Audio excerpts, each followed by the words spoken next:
ஆண்கள் எப்படியெல்லாம் மனவலிமை பெற்றிருக்கிறார்கள் என்று சொல்வதற்கு ஒரு உதாரணத்தையும், பெண்கள் மனவலிமை இழப்பதற்கு ஒரு உதாரணத்தையும் வைத்தார். அவர் ஆண்கள் மனவலிமை கொள்வதற்கு ஜாதியம் என்கின்ற ஒன்றை சொன்னார். பெண்கள் மனவலிமை இழந்த இடத்தை அழகியல் உணர்வு, தான் அழகாக இருக்க வேண்டும் என்கின்ற அந்த நிலைப்பாட்டை சொன்னார். நான் இது இரண்டையும் ஆண் பெண் என்கின்ற பேதம் இல்லாத பொது பிரச்சனையாகத்தான் பார்க்கிறேன். ஜாதிய சிக்கல் என்பது ஆணுக்கு மட்டும் உரியதான ஒரு சிக்கலாக என்னால் கொள்ள முடியவில்லை. அது பெண்ணையும் சார்ந்துதான் செயல்படுகிறது. அதேபோல் இந்த மணிப்பர்சை தந்து முகத்தை பார்த்துக்கிற பொம்பளை பிள்ளைங்களை பற்றி கவலைப்பட்டார்ல, உடம்பெல்லாம் ஃபேர் அண்ட் லவ்லியை பூசிக்கிற பசங்களை பற்றி ஏன் அவர் பேசலைங்கிறது தான் எனக்கு வருத்தமே. ஓ, ஆண்களுக்கு பிரச்சனை இல்லையா அப்படின்னா உண்மையா சொல்றேங்க, பொம்பளை பிள்ளைங்களை காட்டிலும் ஆண்களுக்கு பிரச்சனை அதிகம் தான். ஆனா ஏன் நாங்க பொம்பளை பிள்ளைங்களை பத்தி பேசுறோம் தெரியுமா? அவங்களுக்கு இவங்களை விட பிரச்சனை குறைவு. ஆனா இவங்களுக்கு பிரச்சனைகளுக்கான தீர்வு இந்த சமூகத்தில் உண்டு. இந்த குழந்தைகளுக்கான, இந்த பெண்களுக்கான பிரச்சனைக்கான தீர்வு இனிமேல் தான் கண்டுபிடிக்கப்பட வேண்டும். அதனால் தான் நாங்கள் இந்த குழந்தைகள், பெண் குழந்தைகளை பற்றிய பிரச்சனைகளை பேசிக் கொண்டிருக்கும். இதையும் மீறி நான் ஒரு விஷயத்தை சொல்றேன். பெண்களுக்கு மன வலிமை அதிகம் என்று ஏன் சொல்ல வந்திருக்கிறோம் தெரியுமா? மாவோவை படித்துக் கொண்டிருந்தேன். மாவோ இப்படி பேசுகிறான், ஆணுக்கு ஒரு பிரச்சனைனா பெண்ணுக்கு 2 பிரச்சனை, ஆணுக்கு 2 பிரச்சனைனா பொண்ணுக்கு 3 பிரச்சனை, ஆணுக்கு 3 பிரச்சனைனா பொண்ணுக்கு 4 பிரச்சனை. ஆணுக்கு எவ்வளவு பிரச்சனை இருந்தாலும் அதிலிருந்து பொண்ணுக்கு ஒரு பிரச்சனை அதிகம்தான். அந்த பிரச்சனைக்கு பேரு ஆண் என்று அவன் சொல்கிறான். இதை கடந்து வர்றதுக்கு என்ன பாடுபட வேண்டி இருக்கு தெரியுமா? மன வலிமையை உண்மையிலே கொண்டிருக்கின்றவர்கள் யார்? நிறுவனம் சார்ந்தவர்களால் இயங்க முடியாதுன்னு எப்படி சார் சொன்னீங்க நீங்க? குடும்பம் என்கின்ற நிறுவனம் என்பது உங்களுக்கு நிறுவனமாக தெரியவில்லையா? குடும்பம் என்கின்ற நிறுவனத்தை தூக்கி நிறுத்துவது யார்? ஒரு பெண் தான்.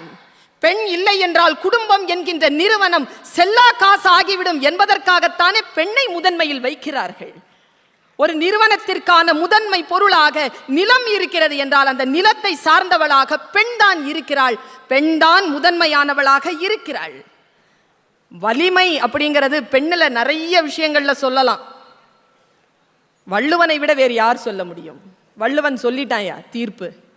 பெண்ணின் பெருந்தக்க யாவுள கற்பெனும் திண்மை உண்டாக பெறின் என்று சொன்னான். திண்மை என்பதுதான் வலிமை, திண்மை என்பது வல்லமை.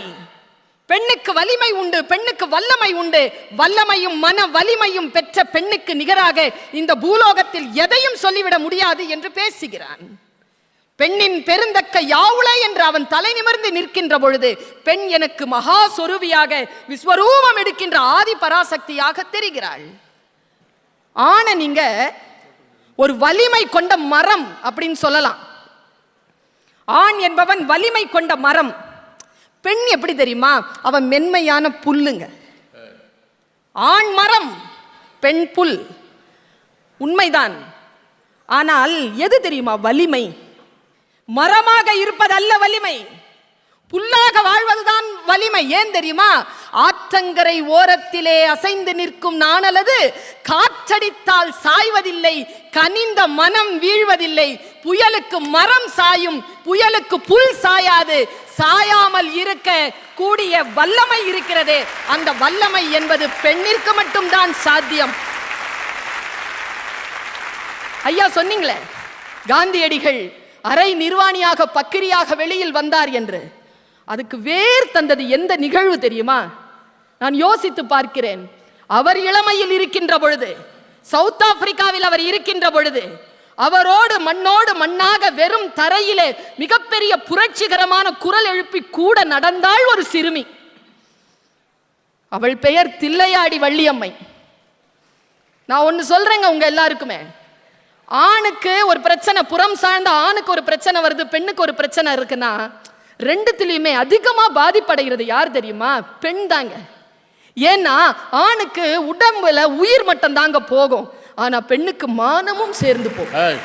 இந்த 2 நிலையிலே அவள் உறுதியாக நிற்க வேண்டும். அந்த நேரத்தில் அந்த நேரத்தில் அவள் உறுதியாக நின்றாள். அரெஸ்ட் பண்ணிச்சிங்க கவர்மெண்ட், கொண்டு போய் சேர்க்கிறாங்க. 17 வயசுங்க அந்த பொண்ணுக்கு. 1 வருஷம் சிறையில் இருக்கிறாள். கிழிந்த நாராக கொண்டு வந்து போடுகிறார்கள். தன் குடிசையினுடைய வெளியில் வாசப்படியில் கிடக்கிறாள் அந்த பெண். மகாத்மா காந்தியடிகள் பார்க்க வருகிறார். பார்க்க வருகின்ற பொழுது அந்த பெண் சொன்ன வார்த்தை என்ன தெரியுமா? தமிழச்சிங்க அவ சொன்ன வார்த்தை என்ன தெரியுமா? மிஸ்டர் காந்தி, என் உடலிலே உயிர் தங்குமா என்று தெரியாது, ஆனால் நீங்கள் உங்களுடைய போராட்டத்தை நடத்தி கொண்டிருங்கள். நான் செத்து போனாலும் என் ஆன்மா உங்களோடு பயணிக்கும் என்று சொல்லிக்கொண்டு 2 நாட்களில் செத்து போனவள் தில்லையாடி வள்ளியம்மை. 12 வயதுங்க அவளுக்கு. போராட்டம் நடக்கின்ற பொழுது நான் சொல்லுகிறேன், காந்தியடிகள் உடலில் இருந்து அந்த ஆடையை பீத்து எறிந்ததற்கு அடிப்படையில் அவருடைய குருதியில் ஓட வைத்த அந்த மான உணர்வுக்கு விதை போட்டவள் தில்லையாடி வள்ளியம்மைதான். மனவலிமை கொண்ட பெண்ணிற்கு அவள் ஒரு சாட்சி. ஆனால் உங்களால் என்ன செய்ய முடியும் தெரியுமா?